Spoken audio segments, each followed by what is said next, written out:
News, सच जरूरी है। नमस्कार दर्शकों, आप देख रहे हैं MNS न्यूज टीवी और मैं हूं आपके साथ श्रद्धा तिवारी। तो आइए देखते हैं आज की खास खबर।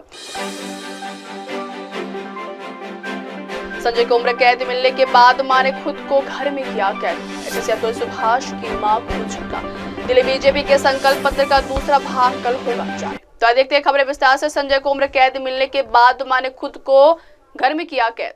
कोलकाता के आरजीकर अस्पताल में पिछले साल 9 अगस्त को महिला डॉक्टर के साथ रेप के बाद बेरहमी से हत्या कर दी गई थी। सोमवार को सियालदह कोर्ट ने मामले के दोषी संजय रॉय को उम्र कैद की सजा सुनाई। वहीं इस फैसले के बाद संजय की मां ने खुद घर में कैद कर लिया और फैसले पर टिप्पणी करने से मिलने से इनकार कर दिया।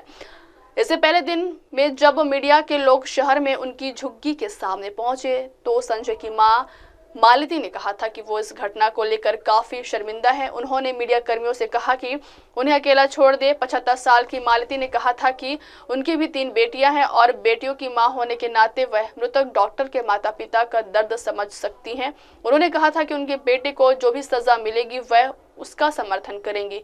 मालती ने यह भी कहा था कि अगर कोर्ट उनके बेटे को फांसी दे फंदे पर लटकाने का फैसला करती है तो मुझे कोई आपत्ति नहीं, क्योंकि कानून की नजर में बेटे का अपराध साबित हो चुका है।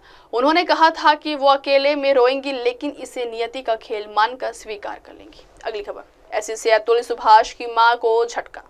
सुप्रीम कोर्ट ने सोमवार को बेंगलुरु के इंजीनियर अतुल सुभाष की मां की याचिका पर सुनवाई की। सुभाष की मां अंजू देवी ने अपने 4 साल के पोते की कस्टडी को लेकर बंदी प्रत्यक्षीकरण याचिका दायर की थी। सुप्रीम कोर्ट ने बच्चे की दादी की बंदी प्रत्यक्षीकरण याचिका का निपटारा कर दिया। कोर्ट ने कहा कि दादी बच्चे के लिए अजनबी है, बच्चे की कस्टडी मां के पास ही रहेगी। इस दौरान सुप्रीम कोर्ट के आदेश पर वीडियो कॉन्फ्रेंसिंग से भी सुभाष का नाबालिग बेटा भी जुड़ा।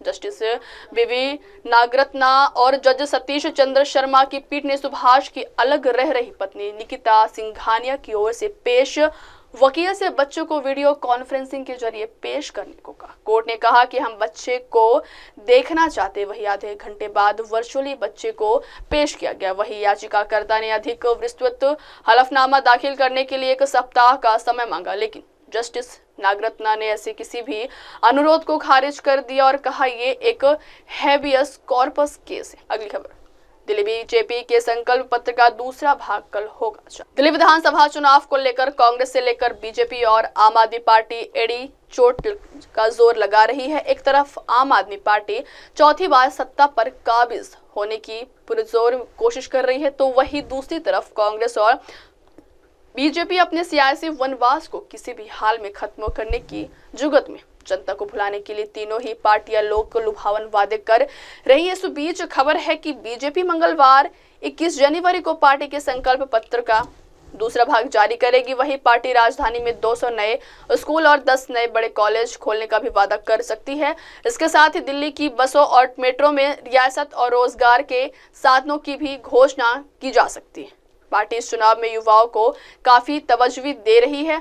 दिल्ली की सत्ता पर काबिज होने के युवा निर्णायक भूमिका निभाते हैं। ऐसे में बीजेपी इन्हें साधने की पूरी कोशिश में।